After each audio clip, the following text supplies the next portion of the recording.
आज का दिन बहुत महत्वपूर्ण पश्चिम बंगाल और तमिलनाडु के चुनाव के लिहाज से, क्योंकि यहां दोनों ही जगह पर पार्टीज ने अपनी अपनी जीत के लिए ताकत झोंकी हुई थी। आज जहां पश्चिम बंगाल में पहले चरण का मतदान होना है, दूसरे चरण के मतदान के बाद 4 मई को नतीजे सबके सामने होंगे, तो तमिलनाडु में आज एक ही चरण में मतदान संपन्न होने की कगार पर है। अब क्योंकि ऐसे में 5 बजने वाले हैं, 6 बजे तक की वोटिंग होगी और उसके बाद फाइनल वोटर टर्नआउट कितना रहा, कितनी बड़ी संख्या में लोगों ने अपने मताधिकार का इस्तेमाल किया देखना होगा। लेकिन पश्चिम बंगाल हो या फिर हो तमिलनाडु, दोनों ही जगह हमेशा हायर वोटर परसेंटेज देखने को मिला है। पिछली बार 85% के करीब बंगाल में वोट पड़े थे और इस बार भी सुबह से जैसा उत्साह वोटर्स में नजर आया, उससे यह माना जा रहा है कि बड़े नंबर्स में आज भी वोटिंग देखने को मिली होगी। क्योंकि बंगाल में जहां पर पहले चरण का रण अब अपने अंतिम पड़ाव पर पहुंच चुका है, दोपहर 3 बजे तक के आंकड़े सबसे पहले आपके सामने रखती हूं, क्योंकि 3 बजे तक के आंकड़ों ने हर किसी को चौंका दिया है। बंगाल में भारी उत्साह के साथ अब तक करीब 78% मतदान दर्ज किया जा चुका है। यानी पिछली बार 85% जो ओवरऑल वोटिंग परसेंटेज देखने को मिला था, वो महज 3 बजे तक 78% हो चुका है। रिकॉर्ड बम्पर वोटिंग पश्चिम बंगाल में देखने को मिल रही है, क्योंकि आज पहले चरण में 152 सीटों पर वोटिंग हो रही है, जहां पर जनता का जबरदस्त रिस्पांस कई बड़े सवाल भी खड़े कर रहा है। क्या मतदान का ये ऊंचा स्तर बंगाल में परिवर्तन की आहट है, या फिर ममता दीदी का मां माटी मानुष का किला पहले से अब और ज्यादा मजबूत होकर उभरेगा?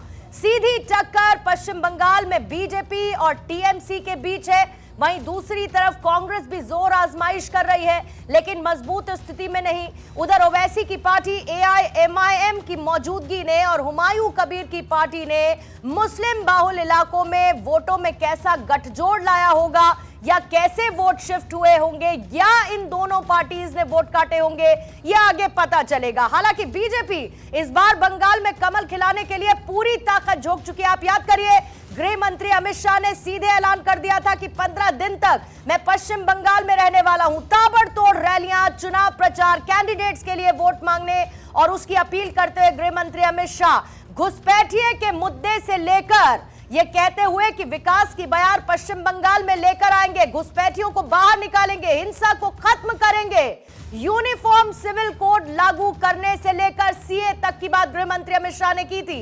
इधर तृणमूल कांग्रेस अपनी सत्ता को बीते 15 साल से ममता दीदी जो सत्ता में है उसे बरकरार रखने के लिए एड़ी चोटी का जोर लगा रही है। वेलफेयर स्कीम्स विमेंस की, उसे लेकर ममता बनर्जी ने बड़ी बातें की।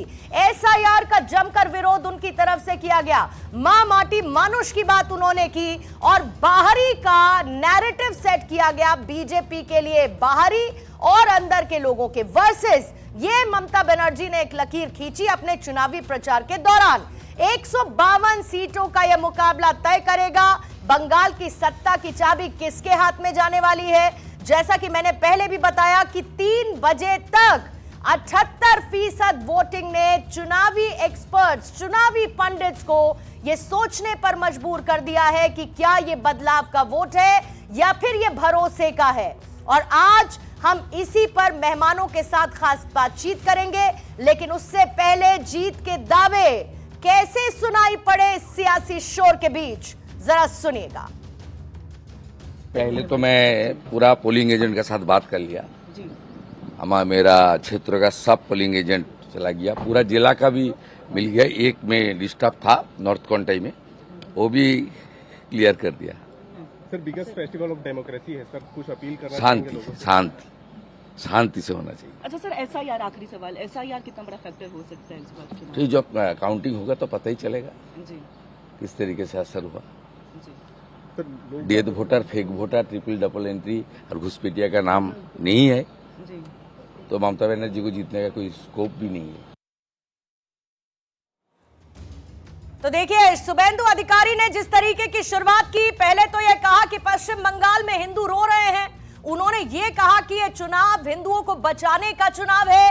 उन्होंने ये कहा कि माताएं, बेटियां, सनातन महिलाएं एक साथ जुटकर परिवर्तन के लिए वोट डालने के लिए पहुंची हैं। इससे पहले चुनावी कैंपेन के दौरान अग्रेसिव पोलराइजेशन दिखा।